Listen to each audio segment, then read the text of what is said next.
ka man lang nagsikap, pinabayaan mo ang iyong kinabukasan. Ba't ka ganyan?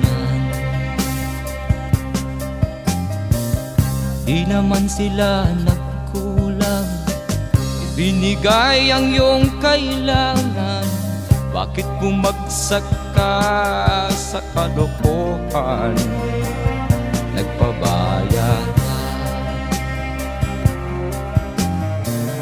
lagi kang naglalasing, magulang mo'y di pinapansin.